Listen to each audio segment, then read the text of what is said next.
La storia di questa canzone inizia su una spiaggia di sera, con due amici che chiacchierano di qualcosa che succede a tutte le celebrità.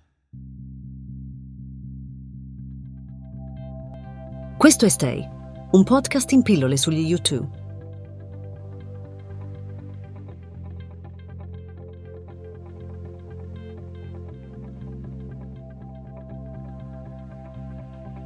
Il successo a volte arriva all'improvviso. Il talento è talmente tanto che in pochi mesi riesce a scalare le vette più inaspettate. Il successo è qualcosa che tutti desiderano, ma del quale nessuno conosce le reali controindicazioni. Devi sempre essere il personaggio che tutti amano. Non puoi deludere chi ti segue, non puoi deludere chi è disposto a venire in capo al mondo per ascoltarti. Non solo, non puoi permetterti di essere stanco. Non puoi concederti una pausa dalla tua creatività. Devi sempre essere sul pezzo, devi sempre essere creativo e disponibile. Devi sempre essere grato per l'opportunità che hai avuto. La tua vita non ti può far schifo. Tu sei un privilegiato. Tu sei un divo, sei sul piedistallo e quelli che sono lì sotto ti adorano, non puoi deluderli. Questa è la storia di tutti, ma di nessuno. C'è un momento in cui devi fare i conti con il successo. C'è un momento in cui quella bestia ti chiede di fermarti e scegliere da che parte vuoi andare. C'è un momento in cui ti blocchi, ma dal quale puoi uscire. Solo un momento. Un momento che chiede la tua partecipazione attiva. Non puoi dire passerà. Non puoi attendere che si risolva da sola, come quando da ragazzino litigavi con il tuo migliore amico, non vi parlavate per qualche giorno e poi tornavate a giocare insieme come se niente fosse successo, dimenticando i rancori e le delusioni.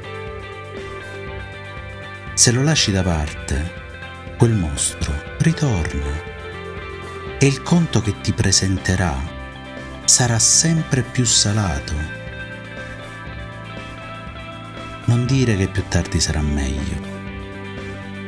Adesso sei fermo in un momento dal quale non ne riesci ad uscire. Quel momento arriva per tutti. A volte i fan nemmeno se ne accorgono, altre volte la soluzione è così drastica che non lo si riesce a nascondere. È successo, per esempio, a Mark dei Talk Talk. È successo a Kurt dei Nirvana. Poi è successo anche a Michael degli INXS. In tutti questi casi la risposta è stata inaspettata. È arrivata improvvisamente e ha fatto aprire gli occhi alle folle adoranti. Anche loro sono persone?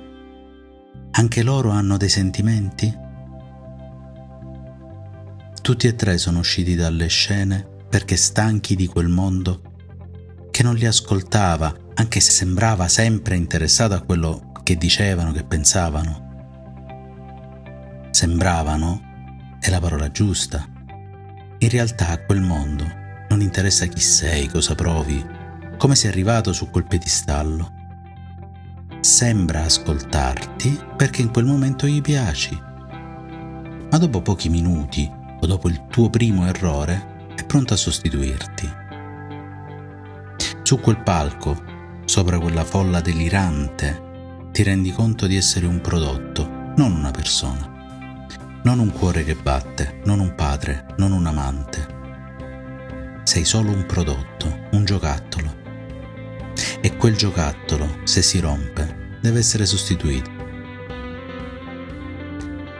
Il successo ti presenta questo conto e tu lo devi saldare. Dicevamo che è successo a Mark, che ha scelto suo figlio, la sua compagna e si è ritirato a vita privata.